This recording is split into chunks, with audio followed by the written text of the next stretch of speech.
Queridos, quando Deus colocou no nosso coração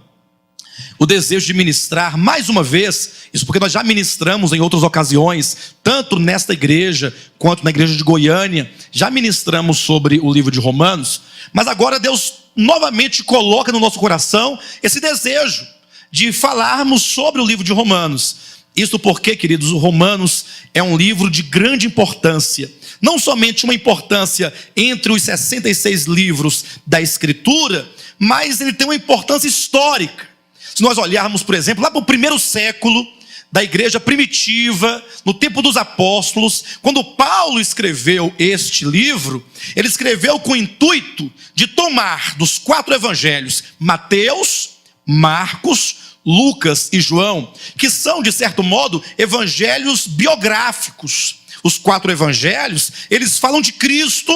falam da obra de Cristo, todavia o faz numa perspectiva biográfica, falando como se deu desde o nascimento, ali aos 12 anos, depois do seu batismo, depois do seu ministério, como se desencadeou o ministério de Cristo, a sua morte até a sua ressurreição. Paulo, entretanto, ele pega esses evangelhos agora, ou o evangelho de Jesus Cristo, conforme ele recebeu do próprio Deus. Nós sabemos que quando Paulo estava a caminho de Damasco para buscar os cristãos, para prenderem-nos e levarem a Jerusalém para serem torturados, presos e quem sabe até mortos, diz a Bíblia que ali Jesus apareceu para Saulo no caminho de Damasco, quando Deus o incumbiu de levar o evangelho aos gentios. Nós somos igreja gentílica e Paulo, o apóstolo dos gentios. Então agora ele pega o evangelho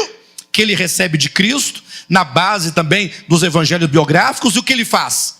Ele agora traz o evangelho explicado. Se você, por exemplo, ler o evangelho de Mateus, ou de Marcos, ou de Lucas, ou de João, você vai ter uma grande impressão a respeito da pessoa de Cristo, da obra de Cristo, do movimento, Tudo o que Cristo fez, por onde ele foi, por onde ele caminhou,